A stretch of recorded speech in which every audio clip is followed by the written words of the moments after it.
Sa funeral convoy ni Idol Rene Paterpunya, Mr. MVP paingon sa talakugon agusan dalis og kaguot sa dalan, wala kini nahimong babag aron masaksihan ang iyang pag-agi, taliwala na wala na kini sa kalibutan og credit sa tag-iya. Aning mga video clips nga kuha gikan sa mga netizen. Tungod niini kinasing-kasing nga nagpasalamat ang pamilya ni Paterpunya sa tanan nga ni suporta og nilang pigit sa ilang kasubanan sa kalit na pagkawala sa taong duday dakong pangandoy, dili lang sa kaugalingon kundi sa tibuok nining pamilya nga mahawas gikan sa kalisdanan nga nasiratian. Siya gihigugma sa katawhan, dili lang tungod sa kamaayon ni Budula, dili lang tungod sa kahambol nining panahon sa pagdula, kundi mao ang iyang pagkamahigugmaon sa iya mismong pamilya. Kita usa adunay gigama og gihalad nga kanta para kang Idol Rene Paterpunya, Mr. MVP. Pahulay nga dayon, Idol Rene. Mong kasing-kasing hangtod sa kahanturan. Pahulay na Mr. MVP, ang imong ngalan dili gyud malimtan. Sa matag tulo sa luha nga mahulog karon, na ang gugma ug paghinumdom namong tanan. Ang mga jersey nga imong gisul-og nagpabiling, panang nagsulog ni ini wala na dinhi.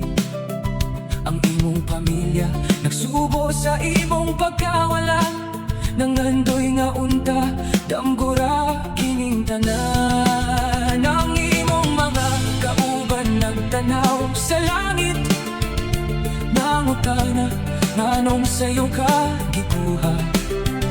Apan tingali adunay mas dakong plano na kami dili pa makasabot karon. Pahulay na Mr. MVP, sa langit ay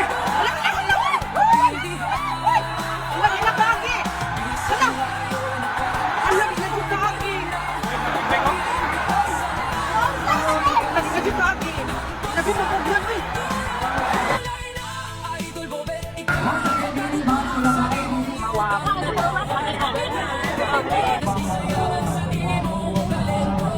sila nagatang sa dalan ug nagtan-aw sa imong sayo na pagkatulog.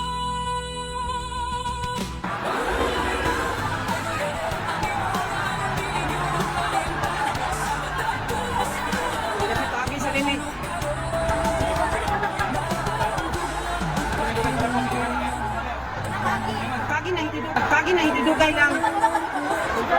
Pwede.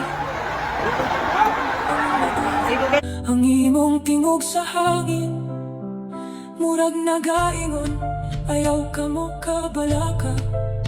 Kuyog ragi hapon ko ninyo sa inyong pagpadayon. Pahulay na Idol Rene, among bayani sa sulod o gawas sa court, bisan natapos na ang imong panaw dinhi. Ang imong pangandoy sa imong pamilya, kami na